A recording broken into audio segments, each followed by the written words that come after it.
Com Marcelo Líders, ele que é presidente da Abraf, Associação Brasileira de Feijão e Pulses.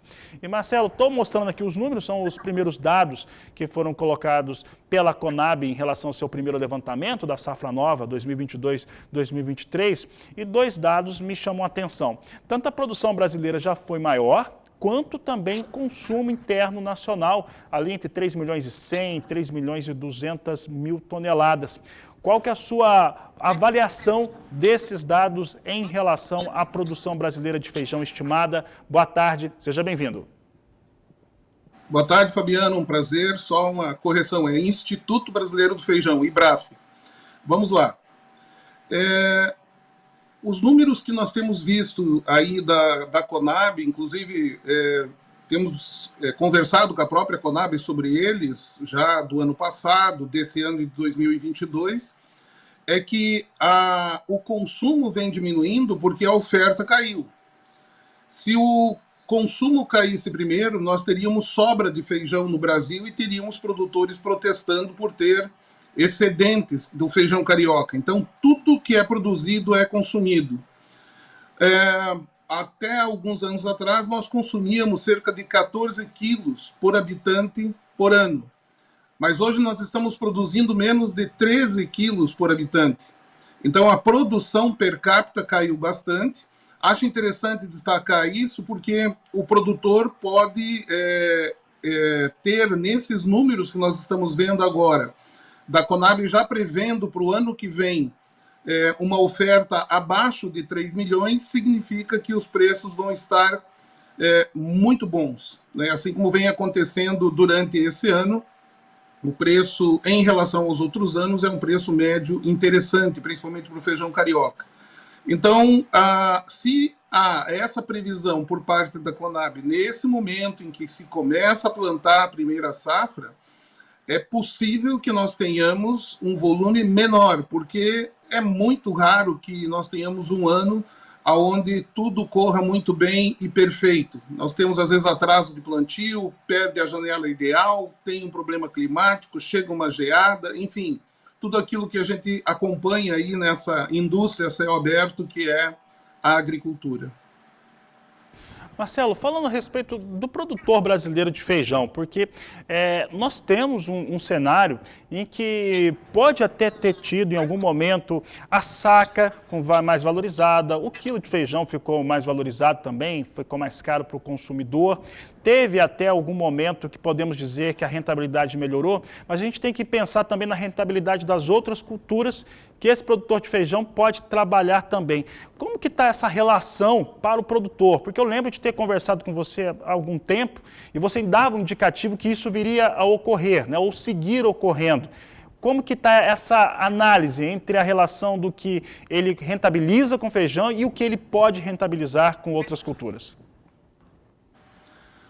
Nós temos um grupo de produtores no Brasil, que não é pequeno, que é bastante profissional.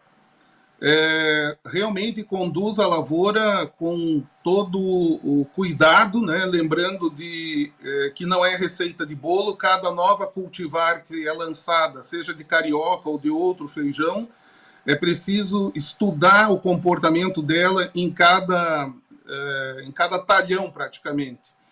Então, esses produtores têm uma rentabilidade muito boa, muito interessante, ainda mais quando você leva em conta que o feijão permite que se trabalhe com o ciclo dele, de algumas cultivares, um ciclo bastante curto, se trabalhe um período onde você não teria essa alternativa, principalmente na segunda safra.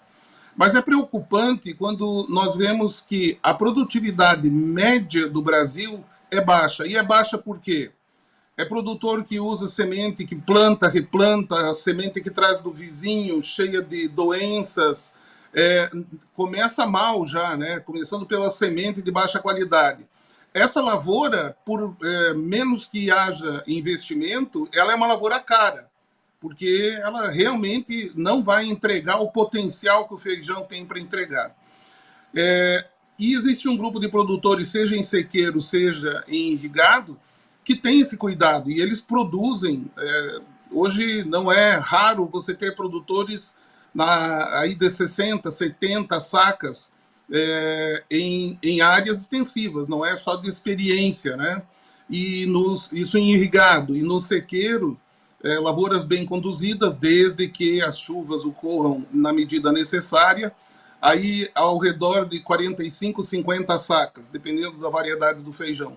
Então, sim, ele é rentável. O que o feijão tem de diferente das commodities é que ele não tem um preço fixado para o futuro. Ele é até previsível, né? Olhando 2.962.000 toneladas serem produzidas em 2023, dá para cravar já. Vai ser um bom ano para o produtor. Vai dar rentabilidade. Mas não tem como ele hoje fixar isso no feijão, principalmente feijão de consumo no Brasil, do consumo interno, feijão carioca. Marcelo, pensando no que está sendo consumido no Brasil, a expectativa de consumo e o que potencial de consumo, nós temos hoje alguma parte do consumo brasileiro que não está sendo atingida, algum tipo de demanda reprimida no Brasil por conta de valores, de preços, por exemplo, que chegam ao consumidor final? Nós temos aí um contingente de brasileiros, e aí há discussões sobre qual é a quantidade deles, né, se é 50 milhões, 60 milhões, que dependem de algum tipo de apoio ou que compram um preço. Né? Eles até têm a renda, mas vão lá e compram o menor preço que tiver. Acredito que esses precisam ter a assistência, como vem tendo assistência governamental, para se alimentar pelo básico. O que eu entendo e que o setor entende e vem discutindo é que nós temos uma demanda reprimida nos outros 150 milhões de brasileiros, que você não tem apelo para eles consumirem. Nós podemos ter uma diversidade de grãos lá na prateleira, com preços mais ou menos parecidos, e certamente isso vai fazer com que aumente o consumo de feijão.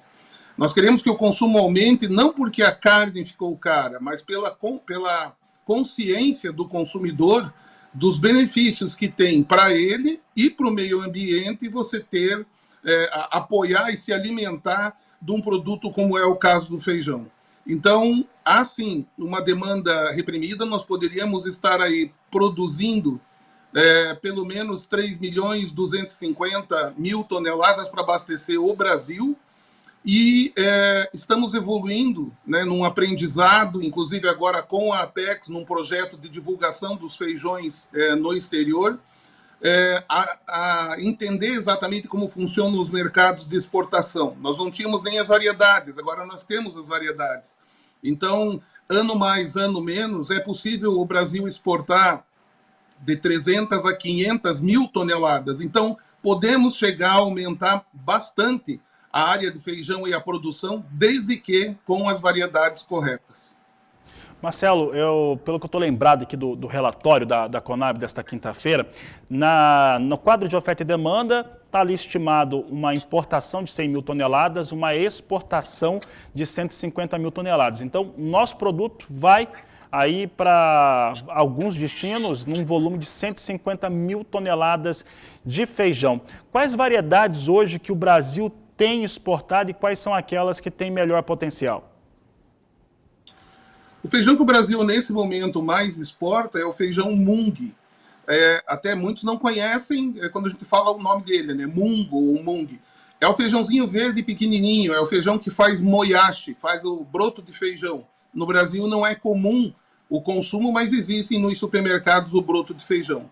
Esse é um mercado enorme, um mercado bastante grande, e nós temos trabalhado para abrir novos países, a importação para novos países.